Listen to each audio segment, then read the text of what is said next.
ಮೊದಲೆಲ್ಲ ನೀವು ರೈಲ್ವೆ ಟಿಕೆಟ್ನ ತಗೋಬೇಕು ಅಂತಂದರೆ ಕೌಂಟ್ರಲ್ಲಿ ಹೋಗಿ ನಿಂತ್ಕೊಂಡು ತೊಗೊಳ್ಬೇಕಿತ್ತು. ಬಟ್ ಇವಾಗ ಒಂದು ಮಿಷಿನ್ ಬಂದಿದೆ. ಸೊ ಈ ಥರದೊಂದು ಮಿಷಿನ್ನು ನೀವು ರೈಲ್ವೆ ಸ್ಟೇಷನಲ್ಲಿ ನೀವು ನೋಡಿರ್ತೀರ. ಸೊ ಈ ಒಂದು ಮಿಷಿನ್ ಮುಖಾಂತರ ನೀವು ಆರಾಮಾಗಿ ನೀವು ಟಿಕೆಟ್ನ ನೀವೇ ತಗೋಬೋದು, ಆಯಿತಾ. ಸೊ ಏನೂ ಇಲ್ಲ, ನೀವು ಅಲ್ಲೇನು ದುಡ್ಡು ಕೊಡೋ ಅಂದರೆ ದುಡ್ಡು ಕ್ಯಾಶ್ ಏನು ಕೊಡಬೇಕಾಗಿಲ್ಲ. ಸ್ಕ್ಯಾನ್ ಮಾಡಿಬಿಟ್ಟು, ಮಾಮೂಲಿಗೆ ಎಲ್ಲರೂ UPI ಯೂಸ್ ಮಾಡೋದು, ಎಲ್ಲ ಹೋದ್ರೆ ಅಂಗಡಿಲೆಲ್ಲ ಸ್ಕ್ಯಾನ್ ಮಾಡಿಬಿಟ್ಟು ತಗೊಳ್ತೀವಿ. ಅದೇ ಥರ ನೀವು ಅಲ್ಲಿ ಜಸ್ಟ್ ಆ ಒಂದು ಮಿಷಿನಲ್ಲಿ ನೀವು ಊರನ್ನ ಸೆಲೆಕ್ಟ್ ಮಾಡಿ ನೀವು ಸ್ಕ್ಯಾನ್ ಮಾಡಿ ನೀವು ಟಿಕೆಟ್ನ ತಗೊಳ್ಬೋದು, ಆಯಿತಾ. ಸೊ ಚೇಂಜ್ ಕೊಡೋದು ಅದು ಇದು ಅವೆಲ್ಲ ತಲೆನೋವೇ ಇರೋಲ್ಲ. ಆರಾಮಾಗಿ ನೀವು ಟಿಕೆಟ್ ತಗೋಬೋದು. ಎಲ್ಲಿಂದ ಎಲ್ಲಿಗಾದರೂ ಹೋಗ್ತಾರೆ ಟಿಕೆಟ್ ಆರಾಮಾಗಿ ತಗೊಂಡು ಹೋಗ್ಬೋದು. ಸೊ ನಾನು ನಿಮ್ಗೆ ಇವತ್ತು ಆ ಒಂದು ಮಿಷಿನಲ್ಲಿ ಯಾವ ಥರ ಟಿಕೆಟ್ನ ತಗೊಳ್ಳೋದು ಅಂತ ಇವತ್ತಿನ ವೀಡಿಯೋದಲ್ಲಿ ನಾನು ನಿಮಗೆ ತೋರಿಸ್ತೀನಿ.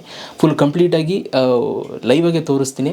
ಸೊ ಈ ವಿಡಿಯೋ ತುಂಬ ಹೆಲ್ಪ್ ಆಗುತ್ತೆ ಎಲ್ರಿಗೂ ಕೂಡ. ಆದಷ್ಟು ಈ ಒಂದು ವಿಡಿಯೋನ ಎಲ್ರಿಗೂ ಕೂಡ ಶೇರ್ ಮಾಡಿ. ಎಲ್ರಿಗೂ ಕೂಡ ಈ ಒಂದು ಮಿಷಿನಲ್ಲಿ ಟಿಕೆಟ್ ತಗೊಳ್ಳೋದು ಆಲ್ಮೋಸ್ಟ್ ಎಲ್ರಿಗೂ ಗೊತ್ತಿರುತ್ತೆ, ಗೊತ್ತಿಲ್ಲದವರು ಗೊತ್ತಾಗಲಿ. ಓಕೆ, ಸೊ ವಿಡಿಯೋನ ಶುರು ಮಾಡೋದಕ್ಕಿಂತ ಮುಂಚೆ ನೀವೇನಾದ್ರು ಫಸ್ಟ್ ನಮ್ಮ ಯೂಟ್ಯೂಬ್ ಚಾನಲ್ ನೋಡ್ತಿದ್ದೀರಾ ಅಂತಂದರೆ ಹಂಗೆ ಸಬ್ಸ್ಕ್ರೈಬ್ ಮಾಡದೆ ನೋಡ್ತಾರೆ, ಸಬ್ಸ್ಕ್ರೈಬ್ ಮಾಡ್ಕೊಬಿಡಿ. ಸೊ ಬನ್ನಿ ಟಿಕೆಟ್ ತಗೊಳ್ಳೋದು ಹೆಂಗೆ ಅಂತ ನೋಡೋಣ ಗೈಸ್. ಇವಾಗ ನೀವು ಇದರಲ್ಲಿ ರೈಲ್ವೆ ಟಿಕೆಟ್ನ ಹೆಂಗೆ ತಗೊಳ್ಳೋದು ಅಂತ ನೋಡೋಣ ಬನ್ನಿ. ಸೊ ಇಲ್ಲಿ ಈ ಥರ ಇರುತ್ತೆ, ಇಲ್ಲಿ ಆಲ್ ಅದರ್ ಸ್ಟೇಷನ್ ಕೊಡಿ. ಅದಾದಮೇಲೆ ನೀವು ಎಲ್ಲಿಗೆ ಹೋಗಬೇಕು ಅದನ್ನು ಸರ್ಚ್ ಮಾಡಿ. ಮದ್ದೂರು ಅಂತಂದರೆ ಮದ್ದೂರು ಇಲ್ಲಿ ಬರುತ್ತೆ, ಮದ್ದೂರು ಸೆಲೆಕ್ಟ್ ಮಾಡಿ. ಆಮೇಲೆ ಚೇಂಜ್ ಜರ್ನಿ ಡೀಟೇಲ್ಸ್ ಮೇಲೆ ಕ್ಲಿಕ್ ಮಾಡಿ. ಇಲ್ಲಿ ಎಷ್ಟು ಜನ ಅಂತ ಸೆಲೆಕ್ಟ್ ಮಾಡಬೇಕು, 1 ಜನ, ಇಬ್ಬರು.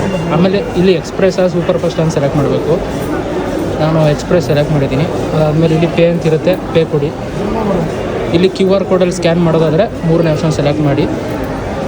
ಇಲ್ಲಿ ಅಮೌಂಟ್ ತೋರಿಸ್ತಾ ಇರುತ್ತೆ, ಇದು ಸ್ಕ್ಯಾನ್ ಮಾಡಿ ಟೈಮಿಂಗ್ಸ್ ಆಗ್ತಾ ಇರುತ್ತೆ. ಇಷ್ಟೊಳಗೆ ಸ್ಕ್ಯಾನ್ ಮಾಡಿದ್ರೆ ಇಲ್ಲಿ ಪೇ ಆದಮೇಲೆ ಟಿಕೆಟ್ ಇಲ್ಲಿ ಬರುತ್ತೆ. ತಗೊಂಡು ಮನೆಗೆ ಹೋಗಿ, ಬೇಡ ಅಂದರೆ ಕ್ಯಾನ್ಸಲ್ ಕೊಡಿ. ನೋಡಿದ್ರಲ್ಲ, ಈ ಥರ ನೀವು ಟಿಕೆಟ್ನ ನೀವು ತಗೋಬೋದು ಆರಾಮಾಗಿ, ಈಸಿಯಾಗಿ. ಏನು ತಲೆ ಕೆಡಿಸ್ಕೊಬೇಡಿ, ಭಯ ಪಡಬೇಡಿ. ಎಲ್ಲ ನೀಟಾಗಿ ತೋರಿಸಿದ್ದೀನಿ. ವೀಡಿಯೋನ ಪಾಸ್ ಮಾಡ್ಕೊಂಡು ಬೇಕಾದ್ರೆ ಅಲ್ಲೋಗಿ ನೀವು ಟ್ರೈ ಮಾಡಿ, ಟಿಕೆಟ್ ಬಂದೇ ಬರುತ್ತೆ. ತುಂಬ ಜನ ಅಲ್ಲಿ ಕೌಂಟ್ರ್ ಹತ್ರ ಚೇಂಜ್ ಇಲ್ಲದವರು ಕೂಡ ನಿಂತ್ಕೊಳ್ಳೋದು, ತುಂಬ ಟೈಮ್ ಆಗೋದು, ಇದೆಲ್ಲ ಆಗ್ತಾ ಇರುತ್ತೆ. ಸೊ ಹಾಗಾಗಿ ಈ ಮಿಷಿನ್ ನೀವು ಯೂಸ್ ಮಾಡ್ಕೋಬೋದು, ಆರಾಮಾಗಿ ನಿಮಗೆ ಟಿಕೆಟ್ ಕೊಡುತ್ತೆ. ಆದಷ್ಟು ಎಲ್ರಿಗೂ ಶೇರ್ ಮಾಡಿ. ಸಿಗೋಣ ಗೈಸ್ ನೆಕ್ಸ್ಟ್ ವಿಡಿಯೋದಲ್ಲಿ. ಅಲ್ಲಿ ತನಕ ಲವ್ ಯು ಆಲ್ ಗೈಸ್.